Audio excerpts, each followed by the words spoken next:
السلام عليكم ورحمة الله وبركاته. صباح الخير، صباح الانتصار. الناس اللي راهي شاكة في الفريق تاعنا ودخلها الشك، أنا نقول لكم ما تنساوش باللي راني نشوف بعض الناس المغرب بربي ان شاء الله المغرب السنه ما دير والو باذن الله.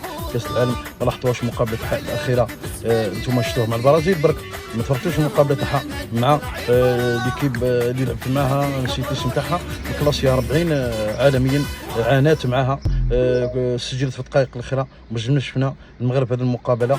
يعني خاطر كل الفرق قويه في كاس العالم هذا. الناس اللي طلعت ما تنساوش بلي الاردن لعبت نهائي كاس العرب، عندها فريق قوي، طلعت حتى نهائيات كاس اسيا، عندها فريق قوي. ما نستهزاوش، كاين ناس بزاف نشوف فيهم يقول لك الاردن ما نعطيوها ربع، لعبنا خير منهم، نحبوا لا نكرهوا بالاداء والنتيجه، خاصه في الشوط الثاني ما كرهوش حتى المنطقه الجزاء تاعنا نهائيا.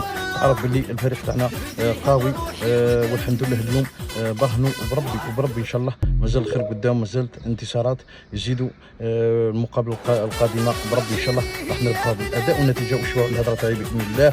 1 2 3 فيفا الجيري. انا حبيت نرجع على صانعي المحتوى اليوتيوبر نتاع الاردن. واحد يقول لك انا نحرق راسي، واحد يقول لك انا سميني سوسو، يعني الناس حبت تاخذ الموجه. انا نحب الفريق الوطني الجزائري، راه كبير عليكم المستوى تاعكم والمستوى تاع الجزائر بعيد بزاف. حنا لما لعبنا مع الارجنتين المقابله الاولى كانت مقابله صعبه مع الاول عالميا، حنا استعرفنا لما خسرنا كره قدم، قلنا باللي الفريق هذا قوي علينا، لازمنا ما نخليش المستوى هذيك. لاعبين تاعو لاعبين عالميين بصح، باش تقارن الجزائر بالاردن ثاني راهو هارب المستوى خاطي. ما نكذبوش على بعضنا.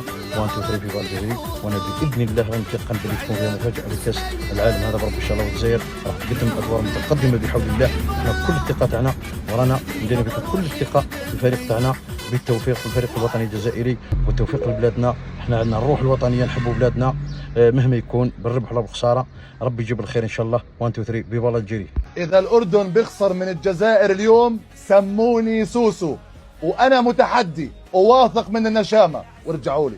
لا يا اخواني، وانا بدي احكيها وهي بثقتي بنشامه. اذا الجزائر بيفوز على الاردن عيب على شواربي وعلى لحيتي، اللي احلق لحيتي وشواربي اذا المنتخب الجزائري يفوز على الاردن.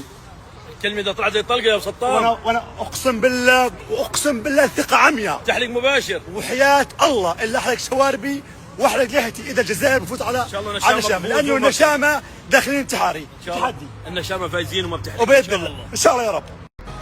يعني والله يا غاودي لما شفت المهرجين هذو يهضروا هكذا، واحد يقول لك نحرق شعري، واحد يقول سموني سوسو، يعني سبحان الله العظيم، وتحدث بكم الامر يعني زادتكم عقده.